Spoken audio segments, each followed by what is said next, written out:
ఒకప్పుడు ఎప్పుడైతే ఈ తీవ్రవాదం బాగా పై ఎత్తులో ఉండిందో అప్పుడు మొత్తం సివిలియన్ మూమెంట్ ఆపేసేవాళ్ళు. ఈ డిఫెన్స్ ఫోర్సెస్ వెహికల్స్ కానీ ఇది పోలీస్ బలగాలు వెళ్ళేటప్పుడు రోడ్ మొత్తం అంతా ఆపేసేవాళ్ళు. ఎవరు దానికి రావడానికి వీల్లేదు. కానీ దాని మీద ఈ హ్యూమన్ రైట్స్ ఆర్గనైజేషన్స్ ఇవన్నీ గొడవ పెట్టడం కాలను కొద్దిగా తెరవడం మొదలుపెట్టారు. ఈ సిఆర్పిఎఫ్ కాన్వాయ్ జమ్మూ నుంచి కాశ్మీర్ శ్రీనగర్ వెళ్ళేది కానీ 70 కంటే ఎక్కువ వెహికల్స్ ఉన్నాయి. అంటే అది మీరు ఎంత పొడవో ఆలోచించుకోండి.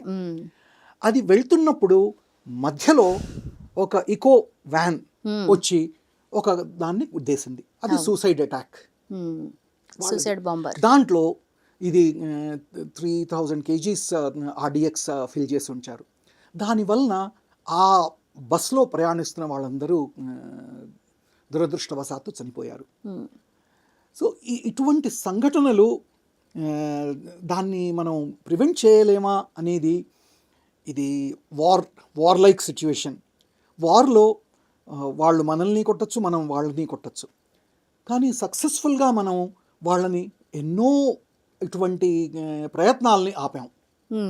కానీ ఇది ఆపలేకపోయాం. దాని గురించి NIA ఇన్వెస్టిగేషన్ చేసింది. దాంట్లో తెలిసింది ఏంటంటే ఆ ఒక్కడు ఎవరైతే సూసైడ్ బాంబర్ ఉన్నాడో వాడికి హెల్ప్ చేయడానికి లోకల్ పాపులేషన్లో కొంతమంది ఉన్నారు. మొత్తం 19 మంది ఎంతో అక్యూజ్డ్గా డిక్లేర్ చేశారు. 1800 పేజీలు 18 పేజీల ఇది ఛార్జ్ షీట్ వాళ్ళు ఫైల్ చేశారు.